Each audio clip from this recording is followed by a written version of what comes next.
Hello and welcome back. Welcome back to my series with movers and shakers in the private capital space. Today, we're going to spend time on the venture capital side in Southeast Asia. And it is my pleasure to welcome Jaclyn Seow, who is the director at OpenSpace Ventures and responsible for ESG and Impact. For context, OpenSpace Ventures, very well known here in Southeast Asia as a $800 million fund that manages investments across 6 different funds, if I'm correct. Mm-hmm. Yeah. Right. So thank you very much for making time and welcome. Thank you for having me. No, it's a pleasure. So we will have a few questions for Jaclyn relating to their work in that space. So maybe we'll start off by talking about OpenSpace Ventures and the mandate that you have as a VC fund. So thanks so much for having me, Claudia. We are a Southeast Asia-focused fund that invests from the early to mid-stage across all different sectors. So we are sector agnostic, but we're tech-focused. So we've done everything from B2B, B2C across fintech, health tech, ag tech, enterprise solutions, and of course solutions that are helping to decarbonize the economy. And why your mandate for ESG? So how do you define it, particularly in the context of VC? Mm-hmm. Yeah, so we think about ESG. If you think about venture capital, right? We are in the business of risk-adjusted returns. And for us, ESG is just one of the ways to de-risk to the greatest extent practicable, right? So if our companies fail, which inevitably some of them are going to, we want them to fail because of a lack of product market fit, macroeconomic conditions, and not because they forgot to engage their customers, they forgot about food safety or content moderation or keeping their consumers safe, not because they forgot to put in proper governance or proper financial processes. It's really us just trying to help businesses that are robust enough at that stage to scale. And you ask about ESG and VC specifically. Right, and I think ESG and VC is pretty different from how people understand traditional VC, right? Which is let's go in and put in a whole bunch of really strong, robust processes that take a lot of money and a lot of time, and a lot of startups don't have that, right? So when you're 20 people, we're not going to ask you to build a HR policy. We're going to say, do you have proper contracts in place? If you are a tech company, we're not going to say, well, what are you doing about your carbon emissions now, right? When they're, say, sub 5 million in revenue. And so for us, I think in VC, it's really trying to nail down the things that are material to a company at that point in time. So if you're an F&B company, you're going to need stuff on food safety. You're going to need to make sure that people in your warehouse or your processing factory are properly equipped to be safe, right? And so these are the very basic things that we ask for. And that's how we deal with it in early stage companies. So you're saying that ESG in the context of venture is just good business? I think it's just good business. Some people take convincing, right? Because VC is all about moving fast, growth, breaking things. And honestly, sometimes people don't care too much about being responsible or accountable because once you grow enough, people are, some investors might invest anyway, right? And you'll still get customers, right? But I think to OpenSpace, it matters to us how we make our money. And it's important to us that we have businesses that are responsible for the money that's going into them and responsible towards the communities and the environments that they operate in.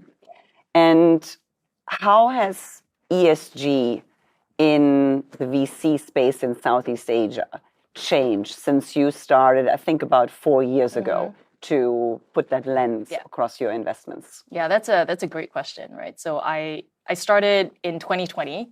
And at the time, I think I was the first hire in Southeast Asia VC. It was before anybody was really seriously thinking about ESG. And honestly, for us, nobody was really pressurizing us to do it either. It was something that we thought we should do, obviously, because we have investors from Europe and the US and outside of Asia. And we were already seeing that starting to change outside of Asia. And we said, well, it makes a lot of sense for us to start building capabilities in this. And so that's when we really started to systematically build it out. And since then, I think mostly because investor expectations have changed, you've seen a lot more hires coming on.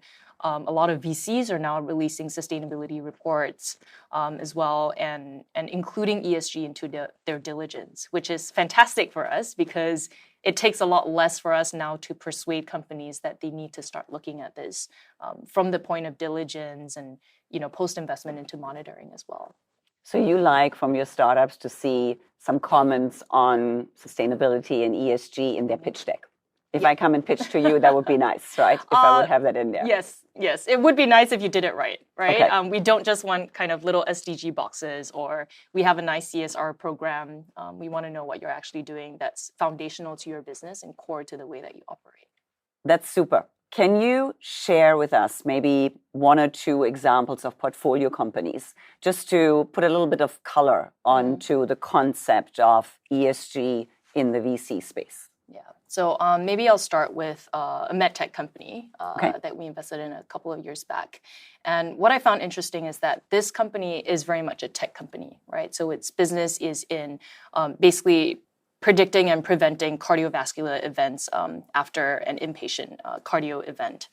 And one of the things that they have in their supply chain is that they contract the manufacturing of these wearables, right? That basically sends different indicators. And we had one of our investors actually that was interested in a co-investment and said, I need to understand how this company is managing their supply chain, not just their core business, but their supply chain. And, so I basically had to visit this factory in Changi, kind of walk through it, see what the working conditions are like, have a chat with the employees and ask them, do they feel safe in this environment? How frequently are they being paid? And of course, a lot of these are migrant workers also, so the risks increase there. Making sure that they're basically safe, properly paid, that their well-being is cared for. Right. Some of the other kinds of ESG risks that we might look at in a medtech company like this would be things like data protection for patient data. It would be how do you ensure that your models that you're using to predict, for instance, are not incorporating any systematic bias on the basis of gender, for instance, or age. So these would be some of the factors that we will look at. I suppose more traditionally, we also have an investment in an omni-channel F&B company that has almost 1,000 stores across Indonesia. And so for companies like this, we would work with them on things like minimum wage, putting in a proper, say, feedback mechanism to engage their customers, their stakeholders, making sure that there is an internal feedback mechanism for staff, right? Because if you've got 1,000 outlets, you've got a lot more staff, right? And a lot of them aren't necessarily going to have a way to tell you something that's going wrong with their superior. And so, that's something that we worked with them to put in place as well. And as companies evolve, they get a lot more mature and sophisticated in the way that they apply ESG. So at the beginning, it was just, minimum wage, right? Making sure you treat your employees well, making sure you have a board. And then now we're very proud to say they've also done a baselining of their Scope 1 and Scope 2 emissions. And they've also done, a waste composition pilot so they can figure out what the largest percentage of their waste, where it's coming from, and what they can potentially do with it. And they're now starting actually to track it on an ongoing basis as well. So I think it's a great start and a great example of how ESG evolves as well within an organization. Yeah, and how your portfolio companies are more willing to kind of even engage in those conversations now. Slowly right? but surely. Yeah. So, and I guess in medtech and I think in broader context, healthcare in Southeast Asia will bring up plenty of opportunities in the coming decade. What is the biggest hurdle for ESG in VC for your allocation as OpenSpace? So let's say if you would have one or two wishes that you wish would be different, that would make your life easier as an investor. Yeah.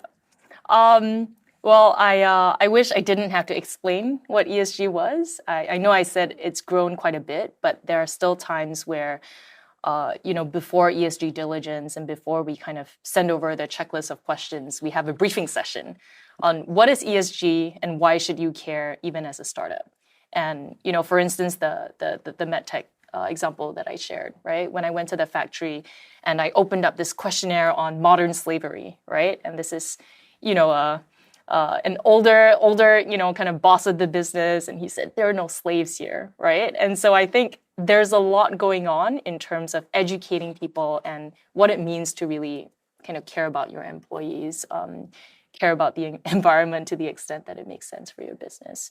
So I would say that, growing awareness around the importance of ESG and not needing to make a data-driven argument for it, because it's just so obvious to me that this is something that's important. Well, look, fascinating. And let me ask you in closing. So how did you end up in VC? I'm sure I have a lot of viewers that will think like, wow, this is a cool role. Maybe I want to get into that direction as well. How did you end up with OpenSpace? Yeah, so for me, I used to be in the public service, and then I spent some time, a couple of years, in a corporate healthcare company. And so for me, it was an easy way to dovetail kind of the passion for purpose with kind of building it in a self-sustaining way. I got into VC, actually. I just found this job on LinkedIn, happened to know somebody who worked at OpenSpace, and interviewed for it and got it. So it's not as difficult as most people may think. Okay. So thank you very much. Jaclyn Seow from OpenSpace Ventures. Thank you for joining me. Thank you for having me.